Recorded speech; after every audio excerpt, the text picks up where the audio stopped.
கர்த்தராகிய ஆண்டவர் இந்த மனித வரலாற்றிலே ஈடுபட்டு எவ்வாறு அவருடைய திட்டத்தை முழுவதுமாக நிறைவேற்றுங்க. அந்த கிராண்ட் ஸ்ட்ராட்டஜி ஆண்டவருக்கு வந்து ஒரு மாபெரும் திட்டம் இருந்தது. நீங்கள் போகிற இடத்துல நீங்கள் மறுபடியும் சேவிப்பீர்கள். அங்கே நீங்கள் என்ன செய்யுங்க, கிட்டத்தட்ட 400 வருஷங்கள் நீங்கள் அடிமைத்தனத்தில் இருப்பீங்க.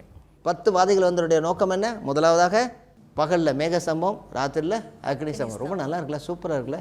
குடை பிடிக்கல வேண்டியதில்லை, லைட்டு டார்ச் லைட் வேண்டாம். ஆண்டவர் கொடுத்த எல்லா சட்ட திட்டங்கள் அல்லது கற்பனைகள், கட்டளைகள் அல்லது நியாயப்பிரமாணங்கள் எல்லாவற்றையும் 3 விதமாக பிரிக்கலாம். குடியுரிமை, சிவில் லா. அடுத்ததாக செரிமோனியல் லா, சடங்காச்சாரம். அடுத்தது ஆராதனைக்கு அடுத்தவைகள் அதில். மூன்றாவதாக ஒழுக்க நெறியுடலாம்.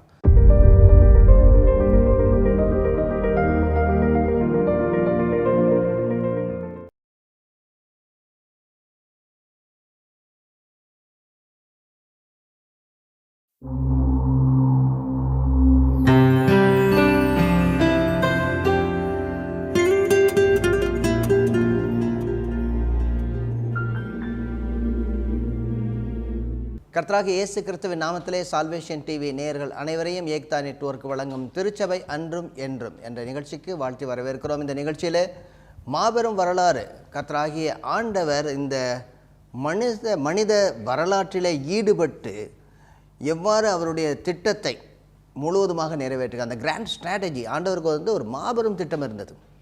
அந்த திட்டம் எப்படி ஆதியாகமத்திலிருந்து ஆரம்பித்து குறிப்பாக நாம் பார்க்கிறோம், ஆபிரகாமிலிருந்து ஆரம்பித்து தொடர்ந்து இயேசு கிறிஸ்துவிலும் திருச்சபையிலும் இன்று இதை தொடர்ந்து வரக்கூடிய அவருடைய தேவ ராஜ்யத்தை குறித்து நாம் பார்க்க போகிறோம். முழுமையாக வேதத்தை ஒரு பேனோரமிக் வியூ, அதாவது ஒரு பெரிய ஒரு நீண்ட ஒரு படமாக பார்த்து கொண்டு வருகிறோம். இதில் முதலாவதாக நாம் என்ன செய்கிறோம், எப்படி இயேசுவானவரும் சரி அப்போஸ்தலரும் சரி எப்படி அதை முழுவதுமாக அவர்களுக்கு காட்டினார்கள். குறிப்பாக அவர்கள் ஒவ்வொரு பகுதிகளாக எடுத்துக்கொண்டார்கள். அதை விலக்கி இயேசுவை குறித்து அவர்களுக்கு சுவிசேஷம் சொல்லி கொண்டு வந்தது மட்டுமல்லாமல் ஆதி திருச்சபையில் அப்போஸ்தல உபதேசம் என்று சொல்லும் பொழுது அந்த அப்போஸ்தல உபதேசத்திலும் கர்த்தராகிய இயேசுவானவர் எப்படி கிறிஸ்துவானவர் என்பதை விளக்கி கூறிக்கொண்டு வருகிறார்கள். அதுதான் அவருடைய போதனையாக இருந்திருக்கிறது. நாம் எந்த ஊரில் இருந்து ஆரம்பித்தோம் நம்முடைய கதையை? ஊர் என்ற ஊரிலிருந்து ஆரம்பித்தோம். 4 பேர் வந்தார்கள். ஒருவர் சீக்கிரமா ஆமாம், இந்த 4 குடும்பங்களையும் கர்த்தர் ஊரிலிருந்து அழைத்து என்ன சொல்றார், நான் உங்களை எந்த ஊருக்கு காணாத கானான் தேசத்துக்கு கூட்டு போவேன். எனவே என்ன செஞ்சாங்க, அவங்க எந்த வழியா போனாங்க? எந்த மார்க்கத்தின் வழியாக போனார்கள்? வியாபார மார்க்கம். எந்த 2 நதிகளுக்கு இடையில உள்ளது? நேரா எது வரைக்கும் போனாங்க? காரான். அங்க எத்தனை வருஷம் இருந்துட்டாங்க? 23. என்ன சம்பாதித்தார்கள்? பெரிய செல்வந்தர்கள். என்ன இழந்தார்கள்? அதற்கு பின்பதாக ஆண்டவருடைய ஆசீர்வாதம், ஆண்டவருடைய வாக்குத்தத்தம் வந்துச்சு. அந்த வாக்குத்தத்தம் எந்த பகுதியில் நம்ம எழுதப்பட்டிருக்கிறது? ஆதியாகமம் 12வது அதிகாரம் 1 முதல் 3 வசனங்களில் தொடர்ந்து இனிமேல் ஆண்டவருடைய வாக்குத்தத்தங்கள் அது மூலமாக இருக்கும். ஆண்டவருடைய வாக்குத்தத்தத்தில் குறிப்பாக அவர் கொடுத்திருக்க 3, அதோடு கூட பின்பதாக சேரக்கூடிய 2கள் என்ன? முதலாவது தேசத்தை தருவேன், சந்ததியை கொடுப்பேன், ஆசீர்வதிப்பேன். அதுக்கு அடுத்ததாக ராஜாக்கள் முன்பாக அதோடு கூட வாசம் பண்ணுவேன். இதுக்கு முன்பதாகவும் நம்ம இதை குறித்து பார்த்தோம். இதை குறித்து ஆண்டவர் சொல்லியிருந்தார். என்ன செய்தார்? அவர்கள் சிருஷ்டிக்கப்பட்டார்கள். அதுக்கு பின்பதாக பாவத்திலே விழுந்தபோது கர்த்தர் 3வது அதிகாரம் 15வது வசனத்திலே ஒரு வித்துவை குறித்து பேசுகிறார். அவர்களோடு கூட இருப்பேன் என்று சொல்லி 9வது அதிகாரத்தில் நீங்கள் வாசிச்சிங்க. 9வது அதிகாரத்திலையும் சேமுடைய கூடாரத்தில் தங்குவேன் என்று சொல்கிறார், வாசம் பண்ணுவேன் என்கிறார். அநேக ஜாதிகள் பிரிந்து போயின 10-11வது அதிகாரத்தில். அதற்கு பின்பதாக ஆண்டவர் அநேக ஜாதிகளுக்கு உன்னை ஆசீர்வாதமாக வைக்கப்போகிறேன். அப்போ 1 முதல் 11 அதிகாரங்களை நாம் வாசிக்கும் பொழுது அநேக இந்த நாட்களிலே வேத பண்டிதர்கள், மேதாவிகள் அதெல்லாம் கட்டுக்கதைகள் என்று சொல்லும் பொழுது இது கட்டுக்கதைகள் அல்ல, இது உண்மையாகவே நடந்தது. எனவே தான் 12வது அதிகாரத்துலேருந்து நீங்கள் ஹிஸ்டாரிக் பீரியட்பாங்க, அதுக்கு முன்னாடி ப்ரீ ஹிஸ்டாரிக் பீரியட்பாங்க. கிடையாது. நான் என்ன சொல்லுவேன்னா, அது ப்ரீ ஹிஸ்டாரிக் பீரியட் கிடையாது, அது உங்கள் ஹிஸ்ட்ரியில் வராதது, ஆனால் கர்த்தருடைய திட்டத்தில் உள்ள நாட்கள். அப்படின்னா ஆபிரகாம் எங்கேருந்து திடீர்னு வந்துடுவார் அப்படின்னு சொல்லலாம். ஆமாம். ஆனால் இயேசுவானவரே சொல்கிறார், ஆதியிலே இப்படி இல்லை, தேவன் படைக்கும் பொழுது மனுஷனையும் மனுஷையுமாக படைத்தார் அப்படின்னு தான் சொல்லுவார். ஓகே, எந்த தேசத்துக்கு வந்தாங்க? கானான் தேசத்தில். கானான் தேசத்தில் மேலே ஒரு கலகலன்னு உள்ள கடல் அது அது வழியாக வரக்கூடிய யாருமே தாண்ட முடியாத ஒரு இடம். ஆனால் தாண்டி யோர்தான் நதி அது வந்து தொப்புன்னு விழுந்த போது சவக்கடல். அது இரண்டு எந்த இடத்துல இருந்தது? மேற்கு பகுதியில் ஒரு பெரிய கடல் ஒன்று. மேற்கு பகுதியிலேருந்து கருங்கடல் கிடையாது, பெருங்கடல், மத்திய தரைக்கடல். அதுக்கு நேராக கிழக்கு பகுதியில் ரெண்டு நதி, டைக்ரடிஸ், யூப்ரட்டிஸ் நதி இருந்துச்சு. பெருங்கடல், பெரும் நதிகள். இதில் தான் வந்து இந்த மேப்பை நம்ம வச்சு பார்த்துட்டு வரோம். சரி, இப்போ ஆபிரகாமுக்கு ஆண்டவர் ஆசீர்வாதத்தை கொடுக்கிறாரா? அவர் சொன்ன வாக்கு தத்தங்கள்லாம் மாறாதவைகளா? முதலாவதாக சொன்னது என்ன? தேசத்துக்கு வந்து இருக்கிறாங்க இப்போ, ஆனால் இன்னும் வந்து கொடுக்கல முழுவதுமாக. ஆனால் ரெண்டாவதாக என்ன சொல்கிறார்? உனக்கு சந்ததியை கொடுப்பேன். சந்ததி எப்படி வந்தது? எலியேசர் அல்ல, இஸ்மவேல் அல்ல, வாக்குத்தத்தம் பண்ணப்பட்ட சாராய். சரி, அடுத்தது சாராய்க்கு பிறந்தது யாரு? ஈசாக்குக்கு பிறந்தவர்கள் அதில் ஆண்டவர் யாரை தெரிந்து கொள்கிறார்? யாக்கோபை பின்பதாக அவருடைய வாக்குத்தத்தனுடைய பேர் என்ன? இஸ்ரவேல். அவருக்கு எத்தனை பிள்ளைகள்? 12 பிள்ளைகள். இவங்களை என்னன்னு நம்ம சொல்லுவோம்? கோத்திர பிதாக்கள் சொல்லி 11வது உள்ள ஆளை பற்றி பார்த்துட்டு இருக்கோம். அது ஆனால் ராஜாவாக வரக்கூடியவர் யூதா. சரி, யோசேப்பு 11வது பிள்ளை. அவரை ராஜா வர வேண்டிய சந்ததி யூத கோத்திரம். சரி, அதுக்கு அடுத்ததாக நம்ம பார்க்குறோம் யோசேப்பை குறித்து பார்க்குறோம். யோசேப்புக்கு நடந்தது என்ன? யோசேப்புக்கு என்ன நடந்துச்சு? முதல்ல குழியில் போட்டாங்க இல்லையா? அப்புறம் ஆண்டவர் உயர்த்தினார், அப்புறம் அடைச்சி வச்சார், அப்புறம் திறந்து விட்டார். கர்த்தர் காரிய சித்தி உள்ளார். முதல்ல குழியில் போட்டாங்க, அடிமையாக விற்கப்பட்டாங்க போத்திபாரில், சிறைப்படுத்தப்பட்டார்.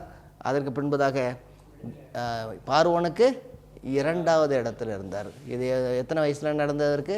30வது வயசில் இருந்தது. பின்பதாக என்ன நினச்சி? யாரெல்லாம் வந்தாங்க? அவருடைய சகோதரர்கள் வந்தாங்க, பஞ்சம் அடிபட்டது, கானான் வந்தாங்க. அதுக்கு அடுத்ததாக அவருடைய தகப்பனார் வந்தார். பின்பதாக தகப்பனார் மரித்து போகிறார். அப்புறம் இவர் மரித்து போவதற்கு முன்பதாக சொல்கிறாரு, என்னுடைய எலும்புகளை எல்லாம் நீங்கள் திரும்ப எடுத்துகிட்டு போகணும், கர்த்தர் உங்களுக்கு ஒரு நாளில் வந்து சந்திப்பார், அந்த இடத்துக்கு கொண்டு போகணும். வந்தவங்க மொத்தம் எத்தனை பேர்? 70 பேர். நீங்கள் 15வது அதிகாரத்துக்கு வாங்க. 15வது அதிகாரத்தில் ஆண்டவர் முன்னாடியே சொல்லிடுறாரு, ரொம்ப நாளைக்கு முன்னாடியே சொல்கிறார், என்ன, நான் உனக்கு திரும்ப இந்த தேசத்துக்கு கொண்டு போவேன். இதை நம்ம இன்னும் வந்து விளக்கமாக படிக்கலாம், ஆனால் குறிப்பாக ஒரு மட்டும் படிச்சுட்டு போவோம்.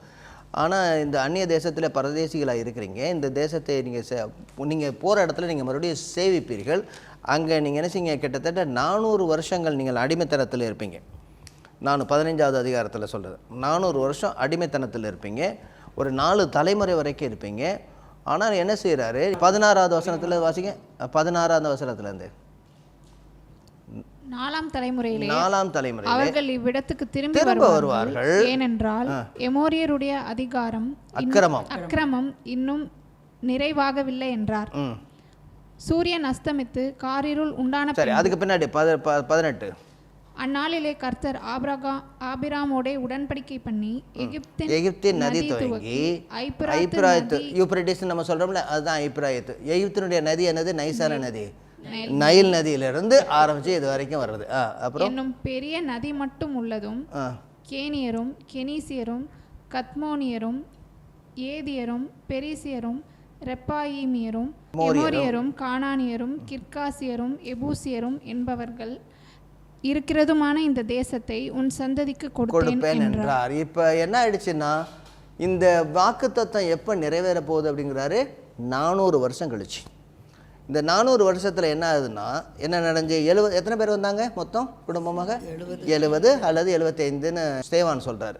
சரி, இவங்க எப்படி இருக்காங்க? பலத்த ஜாதியாக மாறுறாங்க. நம்ம பார்த்தோம்னா ஒரு 6 லட்சம் பேர் தான் போட்டிருக்கு இல்லையா? ஆனால் உண்மையில் எத்தனை பேர்? 25 லட்சம். ஒரு 70 பேர், ஒரு குடும்பம் ஒரு பெரிய தேசமாக மாறிவிட்டது. எத்தனை வருஷங்கள் இருக்கிறாங்க இங்கே அடிமைத்தனத்தில்? 400 வருடங்கள். 400 வருடங்கள் அடிமைத்தனத்துறாங்க. இதை என்ன சொல்லுவாங்க? 400 வருடம் எகிப்தின் அடிமைத்தனம் சொல்லுவாங்க. 400 years Egyptian captivity, Egyptian slavery. ரொம்ப கஷ்டப்பட்டாங்க. யாத்திராகமம் 1வது அதிகாரம் 7வது வசனம் வாசிங்க. இஸ்ரவேல் புத்திரர் மிகுதியும் பலுகி ஏராளமாய் பெருகி பலத்திருந்தார்கள். தேசம் அவர்களால் நிறைந்தது. இந்த ஒரு வார்த்தை, பெருகி பழுகி ஏராளம் பெருகி பலத்து நிறைந்து. இப்போ எந்த அளவுக்கு அவங்களுடைய சமுதாயத்தை ஆண்டவர் ஆசீர்வதிக்கிறார் பாருங்கள். ஏன்னா ஆபிரகாமுக்கு 2 விதமாக சொல்கிறார். வானத்து நட்சத்திரங்களைப் போல இவ்வளவு நட்சத்திரத்தை என்ன கொடுமுன்னா உன்னுடைய இருக்கும், கடற்கரை மலனத்தினாக இவ்வளவு பேரை கொடுப்பேன்றார். ஆக 70 பேர் ஒரு குடும்பம், 75 பேர் குடும்பம் இப்பொழுது ஒரு பெரிய சமுதாயமாக மாறுகிறது. அது கிட்டத்தட்ட 25 லட்சம், 6 லட்சம் புருஷர்கள் குடும்ப தலைவர்கள்னா 25 லட்சம் குடும்பமாக மாறுகிறார்கள். இப்போ நம்ம கதை எங்கேருந்து போகுதுன்னா, எதுவரையிலேருந்து எது வரைக்கும் வந்துட்டோம்? நம்ம இப்போ யாரை பின்பற்றி நம்ம போகிறோம்னா ஸ்தேவான் சொன்னதை போகிறோம். ஸ்தேவான் எங்கேருந்து ஆரம்பித்தார்? ஆபிரகாம் வந்து யோசேப்பு வரைக்கும் போகிறார். மோசேலேருந்து இப்போ ஆரம்பிக்க போகிறோம். சரி, ஒரு கிட்டத்தட்ட 400 வருஷம் அடிமைத்தனம் நிறைவேற போது என்ன செய்கிறாங்க? எல்லாருமே அழுகிறார்கள், புரளுகிறார்கள். கர்த்தர் என்ன செய்கிறார்? இந்த போதில் நீங்கள் யாத்திராகமம் 1வது அதிகாரம் 2வது அதிகாரத்துலேருந்து 5வது அதிகாரம் வரைக்கும் நீங்கள் படித்தீங்கன்னா, கர்த்தர் ஆபிரகாமோடு செய்த உடன்படிக்கை நினைத்தருளினார். திரும்ப மறுபடியும் யோசிக்கிறார். திரும்ப நினைத்தருளினார்னா திரும்ப கொண்டு வர்றார். ஏன்னா முன்னாடியே சொல்லிட்டார் 400 வருஷத்துக்கு பின்னாடி. எனவே ஆண்டவர் என்ன செய்றார்? ஒரு பராக்கிரமசாலியாக ஒரு விடுதலை வீரரை ஆண்டவர் எழுப்புகிறார். அவருடைய பெயர் மோசே. மோசையுடைய கதையை பற்றி நம்ம பின்னாடி போக வேண்டியதில்லை. ரொம்ப ஒரு பராக்கிரமசாலியை எழுப்புறார். கர்த்தர் மோசையை பார்வோனத்தில் அனுப்புகிறார், காப்பாற்றுறாரு அதை, அந்த குழந்தைய. ஆமாம், அதெல்லாம் எதுக்காகன்னு சொல்லி நம்ம அதோட விட்டுருவோம். குழந்தையை காப்பாற்றுகிறார். அந்த மகளுடைய விசுவாசத்தையும் நிறைய பேர் சொல்லுவாங்க. ஆண்டவர் என்ன சொல்கிறாரு? தன்னுடைய சொந்த பிள்ளைக்கே வந்து சம்பளம் வாங்கி பால் கொடுத்த ஒரு கதை அப்படின்வாங்க. இதெல்லாம் எதோடு கொண்டு வருதுன்னா, கர்த்தர் அதை வந்து நடத்திட்டு வர்றாரு. அவருடைய பெரிய அனாதை திட்டத்துக்குள்ளே இது உள்ளே இருக்குது. தனியாக ஒரு கதையாக உருவாக்கிட வேண்டாம். அனாதை திட்டத்துக்கோடு சேர்ந்து இந்த கதையை படிக்கணும் நம்ம. அப்போ நமக்கு புரியும். சரி, என்ன சொல்கிறாரு? பார்வோன்ட்டு ஆண்டவர் அனுப்புகிறார். நான் வந்து ஒரு வனாந்தர பகுதிக்கு போனது, கர்த்தர் அவரை அழைத்தது, அதெல்லாம் நான் கொண்டு வரல. பின்னாடி நம்ம விளக்கமாக படிப்போம், ஒரு ஒட்டுமொத்தமாக படிக்கிறோம். சரி, என்ன செய்கிற? பார்வோனத்துக்கு அனுப்புகிறார். இப்போ என்ன செய்கிற? பார்வோன் கிட்ட கொஞ்சம் கூட யோசேப்பை அறியாத ஒரு பார்வோன் இப்போ வர்றார். யார் வந்து இந்த இஸ்ரவேல் ஜனங்கள், யார் யோசேப்பு, என்னெல்லாம் பண்ணியிருக்காருன்னு தெரியாத ஒருத்தர். என்ன சார்? மோசையை வந்து பார்வோனத்தில் போகிற போய் என்ன செய்கிறாரு? என்ன கேட்குறாரு? என்னுடைய ஜனத்தை அனுப்பிவிடுங்கள், ஆராதனை செய்ய அந்த மலையிலே செய்ய போய் ஆராதனை செய்ய அனுப்பிவிடுங்க. உடனே பார்வோன் சரி போயிட்டு வாங்க அப்படின்னு சொல்லி அனுப்பிட்டார். இல்லை, கர்த்தர் முன்னாடியே சொன்ன, நீ போய் சொல்லுவ, ஆனால் அவன் கேட்க மாட்டான். நீ அனுப்புன்னு சொல்லுவ, அவன் கேட்க மாட்டான். என்ன செய்கிறார் ஆண்டவர்? அவங்க மேலே எத்தனை வாதைகள் வருகிறது? 10 வாதைகள் வருகிறது. இந்த 10 வாதைகள் அனைத்துமே கர்த்தர் 10 விதமான அவருடைய தேவதைகளுக்கு மாறாக எதிராக வந்தவைகள் எல்லாமே. 10 வாதைகள். என்னென்ன வாதைகள்லாம் வந்துச்சுன்னு ஒரு ஐடியா இருக்குதா? தண்ணி இந்த திராட்சை ரசமாக மாறினுச்சு இல்லையா? ஓகே, அது வந்து ரத்தமாக மாறினுச்சு. சரியா? அவங்க நைல் நதியை வணங்கினாங்க. அந்த நைல் நதியே அவங்களுக்கு ரத்தமாயிடுச்சு, குடிக்க முடியாதவருக்கு. வேற என்ன வந்துச்சு? தவளை வந்துச்சு. தவளை தலையுள்ள தேவதையை வணங்கினாங்க. அவங்க தேவதையே வீட்டுக்குள்ளே வந்தபோது பால் சட்டியிலையும் பாத்திர சட்டியிலையும் விழுந்தபோது ஐயோன்னு தூக்கி போட்டாங்க. அப்புறம் என்ன ஆயிடுச்சு? அதெல்லாம் செத்து போன பிறகு ஒரே நாத்தம் அடிச்சிருச்சு. கொஞ்சம் கவனிக்கணும், நம்ம எதை வணங்குறோன்னு சொல்லி அவங்க பார்க்குறாங்களோ அதுவே இப்போ நாத்தம் அடிச்சு போச்சு. பின்னாடி என்ன வந்துச்சு? பேன்கள் வந்துச்சு. ஆமாம், அது ஒரு தெய்வம். அடுத்தது வண்டுகள் வந்துச்சு. அப்புறம் கால்நடைகள்லாம் அழிக்கப்பட்டது. கால்நடையே வந்து புல், அதாவது இந்த காளை மாடெல்லாம் வணங்கினாங்க கால்நடைகள். அதுக்கு அடுத்தது உடலில் கட்டிகள் வந்துச்சு. அதுக்கு அடுத்தது என்ன வந்துச்சு? கல்மழை பெய்தது, வெட்டுக்கிளிகள் வந்தது, கடைசியாக இருள் வந்தது. சூரியனையும் சந்திரனையும் வணங்கினாங்க, அதுவே ஆஃப் ஆகிடுச்சு, ஃபுல்லாக எலக்ட்ரிசிட்டி போயிடுச்சு. அதுக்கு அடுத்தது தலைச்சன் பிள்ளை. தலைச்சன் பிள்ளை தான் அவங்களுக்கு வந்து தேவதை.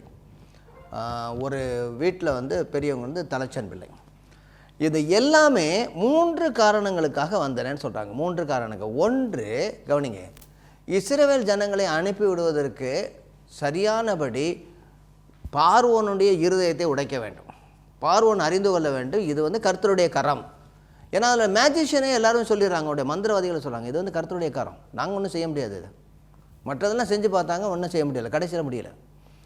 அப்போ இஸ்ரவேல் ஜனங்களை அனுப்பிவிட பார்வோன் ஒப்புக்கொள்ள வேண்டும். அதற்காக இந்த வாதைகளை ஆண்டவர் அனுப்பினார். ஒன்று. இரண்டாவதாக நம்ம ஆளுங்க இருக்கிறாங்களே இஸ்ரவேல் ஜனங்கள், அவங்களே என்ன செய்கிறாங்க, இப்போ மோசையை முழுவதுமாக ஏற்றுக்கொள்ளவில்லை.